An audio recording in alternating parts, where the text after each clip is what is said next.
नमस्ते सुरभप्रभाय सुश्वेतहार सुमंगलाय सुपाशहस्ताय सुशासनाय जलाधिनाथाय नमो नमस्ते। ओम भगवान पंच ओंकार देवताभ्यो नमो नमः। ओम मासामोरस्य पाग्निं सुरे स्वाहा एहि सूरशास्त्रमसु। जोर से बोलो जय माता की। ओम ज्वाला मालिन्ये नमो नमः। ओम चंद्रमा मन सूर्यात चचो सूर्यो वजायत शोत्राध्वायुष्परा रस्य मुखादग्निराजायत। ओम श्रीश्वते लक्ष्मीश्च पत्न्या बहोरात्रे पार्श्वेन छत्राणि रूपमस्मिनो व्याप्तम् ईशान्निखाणा मुम्मैखा न सर्वलोकं मैखाण। ज्वालामालिन्ये नमो नमः। श्रीश्चते लक्ष्मीश्च पत्न्या बहोरात्रे पार्श्वेन छत्राणि रूपमस्मिनो व्याप्तम् ईशान्य। उसमें बोल दीजिए, उसमें घी में या की जय। ओम ज्वालामालिन्ये नमो नमः।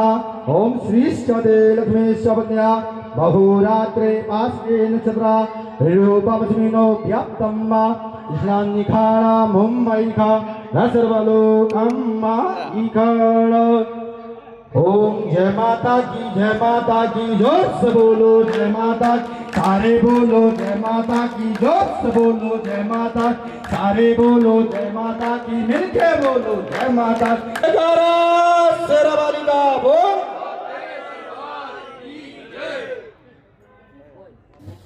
नमस्कार, एवर इंडिया में आपका स्वागत है। मैं हूं सुरेंद्र सोलिया। राजस्थान में यूं तो विधानसभा चुनाव 2023 की सरगर्मियां हैं, लेकिन साथ साथ में भारतीय संस्कृति के प्रतीक त्योहारी सीजन भी जारी है। यहां हम सेक्टर 5 में मौजूद हैं, जहां भगवती का जागरण 19वां जागरण यहां पर आयोजित किया जा रहा है। यहां पर सभी जो सेक्टर के मौजूद व्यक्ति हैं वो हैं संस्था प्रधान जी हैं, साथ में मुख्य अतिथि जी साथ में हैं, और भी यहाँ पर जो मौजूद लोग हैं। भावुक जी मैं देख पा रहा हूँ, भिवाड़ी का चर्चित नाम है। सभी यहाँ पे मौजूद हैं। सबसे पहले मुख्य अतिथि जी, आपका बहुत बहुत स्वागत है। आप समाज सेवी हैं, सभी जगह आप इस तरह के आयोजनों में पहुँचते हैं। आपसे मैं एक ही सवाल पूछना चाहूँगा कि जो ये कार्यक्रम आयोजित किए जाते हैं, इनका मुख्य उद्देश्य आज के समय में क्या है? ये तो शक्ति पूजा है और सृष्टि रची जब से होती आई है, और एक भावना रहे और इसके प्रतीक रहे, देवता के प्रति आस्था रहे, भाईचारा बड़ा रहे। तो कहीं ना कहीं आज के माहौल में जो एक संस्कार आज के बच्चों में बहुत कम देखने को मिलते हैं, और भारतीय संस्कृति से रूबरू होने का एक मौका मिलता है। अध्यक्ष जी साथ में। अध्यक्ष जी, इस तरह के आयोजन लगभग सब जगह आयोजित हो रहे हैं और होते भी हैं, लेकिन फिर भी हमारे बच्चों को, आज की न्यू जनरेशन को जो संस्कार की बात है, इन कार्यक्रम के माध्यम से हम संस्कार को कहाँ तक उन तक कामयाब हो पाते हैं? इसके लिए क्या है कि जब तक ये कार्यक्रम होते रहते हैं तभी बच्चों को संस्कार मिलते हैं। अभी आप देखो, मंदिर में हम हर मंगलवार शनिवार इसका सुंदरकांड और हनुमान चालीसा करते हैं। इससे बच्चों का एक जुड़ाव हो रहा है, ताकि एक हमारा धर्म के बारे में हमारे आने वाली पीढ़ी को पता लगे कि हमारा सनातन धर्म क्या है। सनातन धर्म के बारे में एक इनको जानकारी बच्चों को जरूर होनी चाहिए। और एक मंदिर और जागरण कथा, ये एक माध्यम है हम सभी से जुड़ने का। तो ये सब चीज़ें एक सनातन धर्म को बढ़ावा देने के लिए अच्छा कार्यक्रम है और सबको मिलकर करना चाहिए। जोशी जी, कुछ दिनों पहले भागवत कथा का भी कार्यक्रम आयोजित किया गया था, आज जागरण का कार्यक्रम। इस तरह के कार्यक्रम आयोजित होते रहे यहाँ पर। आज के बिजनेस का दौर है, व्यापारी वर्ग का दौर है। आप सब जो इस माहौल में यहाँ पर निवास करते हैं, अपने आप में एक व्यापारियों का एक ये पूरा एक संगठन है, इतना समय कैसे निकाल लेते हैं? देखिए, जिन जीवन के अंदर समय की तो बहुत महत्वता है, पर खाली अपने पेट पालन से संबंधित ही काम करना हमारे जीवन का उद्देश्य नहीं है। जहाँ तक हमारे शास्त्र बताते हैं, धर्म अर्थ काम मोक्ष, 4 जो उद्देश्य हैं जीवन के, उसके लिए हमको समय देना जरूरी होता है। इसलिए हम उसी को ध्यान में रखते हुए अपने कारोबार को करते हुए और भगवान की आराधना के लिए भी समय निकालते हैं, और जिससे हमारे बच्चे हमारा अनुसरण करते हैं, तो ये भी एक उनको प्रेरणा मिलती है। और हम ये कार्यक्रम जनता और आप लोगों के सहयोग से उचित तरीके से करने का प्रयास करते हैं, और उसमें आप लोगों का बहुत सहयोग रहता है। यही हमारी संस्कृति को बनाए रखने के लिए अति उत्तम व्यवस्था है, जिसको हमको सतत जारी रखना चाहिए। धन्यवाद। वार्ड पार्षद जी भी साथ में हैं। अगर वार्ड पार्षद जी से बात ना करें तो बात कहीं ना कहीं अधूरी रह जाती है। क्या कहेंगे, आपके नेतृत्व में इस तरह के जो कार्यक्रम आयोजित किए जाते हैं, दौड़ धूप बहुत होगी, लेकिन आपका भी एक अपना काम भी है, समाज सेवा भी है, कितना बड़ा चैलेंज रहता है? सर्वप्रथम तो हम जो है माता रानी को अरदास लगाएंगे सभी मिल करके, बोलो शेरा वाली मैया की जय, शेरा वाली मैया की जय। सनातन धर्म आदिकाल से और अनंत तक जो है निरंतर चलता रहा है, चलता रहेगा, हम रहें या ना रहें।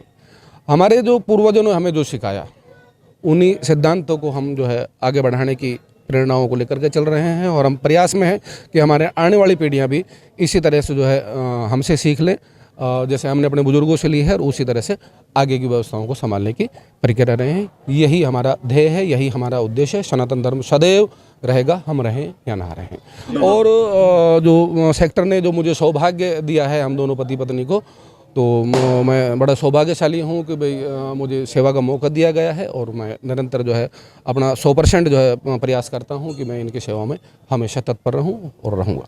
अमूमन जो नेता होते हैं, समाज सेवा होते हैं, वो अकेले समाज की सेवा करते हैं, लेकिन आप विद फैमिली समाज सेवा में जुटे हुए हैं। तो हमारे साथ में कवि महोदय हैं जो अपने आप में बहुत चर्चित चेहरा है। आगे हो जाएं साहब, आपसे 2 मिनट ज़्यादा बात करेंगे।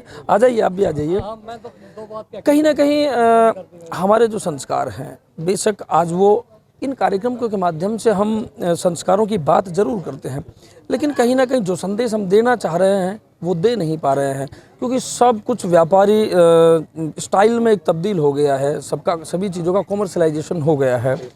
लेकिन हम जिन चीज़ों की उम्मीद करते हैं, हम सिर्फ आज फॉर्मेलिटी निभा रहे हैं। इसको आप कैसे देखते हैं? निश्चित तौर पे बाजारवाद का समय है, लेकिन इस बाजारवाद के साथ साथ में हमारी जो सामाजिकता है, अभी भी सामाजिकता, मानवता हमारे बीच में बनी हुई है, जिसका एक परिणाम है कि इस तरह के आयोजन हो रहे हैं। एक नई चीज़ बता दूं, खास करके आपने कहा कि बच्चों तक नहीं पहुंच रही है। पूरे हिंदुस्तान में अष्टभुजा माँ दुर्गा की पूजा हो रही है। आपने यहाँ देखा 10 भुजा शक्ति की आराधना हो रही है।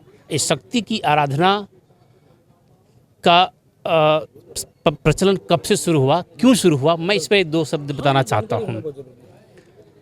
हम रामचरितमानस पढ़ते आए हैं।